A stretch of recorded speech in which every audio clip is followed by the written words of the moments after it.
They've waited for 2 years and don't want to miss a minute. Oh, how are you? Enjoy stuff, have fun. Gone are the normally hushed tones of a traditional art gallery as people enjoy a drink and the music of electric cellist Benjamin Gates or the beats of DJ Little Bacon Bear. Flowers are the theme. There are already many floral paintings in the National Gallery of Art's collection, but tonight there's a new piece on display. Artist Emily Paluska makes paper flowers by hand. She recreated the vase of flowers by 17th century painter Jan Davids Tehim especially for the event. It's one of my favorite ones in the museum, so I worked off of that painting for inspiration. Emily Paluska is self-taught. She started to make her floral creations after she found it helped her postnatal depression. So how does it feel to be in the National Gallery of Art? It literally feels like a dream come true. This is my favorite museum in DC, and I'm not just saying that, it actually is, and so it feels absolutely surreal to be here. It's an honor. Each flower can take from 3 to 12 hours to make. Her recreation of the vase of flowers took 100 hours of work.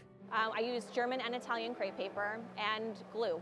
I used paints and pastels to accentuate colors and dimension, and a little bit of clay, but it's 99% paper and wire, and a lot of glue.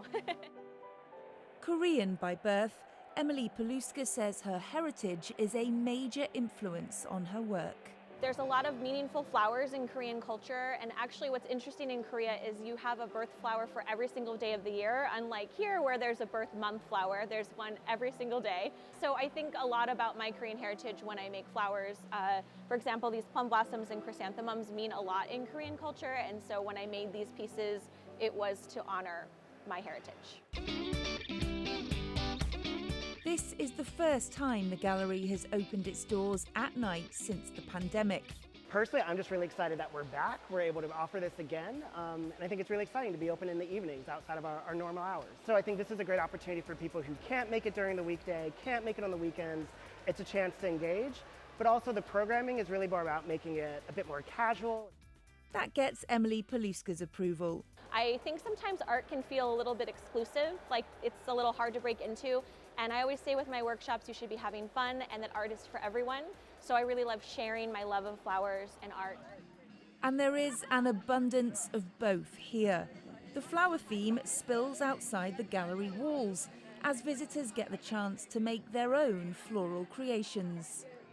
It's 7:20 in the evening here, and usually the doors to this museum will be locked shut at this time. Instead, there are thousands of people out here and inside the museum enjoying art on a spring evening. And even making their own pieces. We're making art and it's sort of like 3D because it's real life and we're gluing it together. So it's like I'm part of the exhibit myself. I'm excited.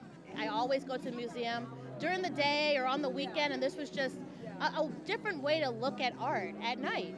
I thought it was so cool. I saw it on TikTok and I was like, I have to come to the next one. I have to be there. They gave us flowers. I'm putting this up in my room. I can't wait. The National Gallery's evening programme may have been on a pandemic hiatus, but it's back with a vengeance, with visitors making up for lost time and once again enjoying a shared cultural experience. Kate Fisher, CGTN, Washington.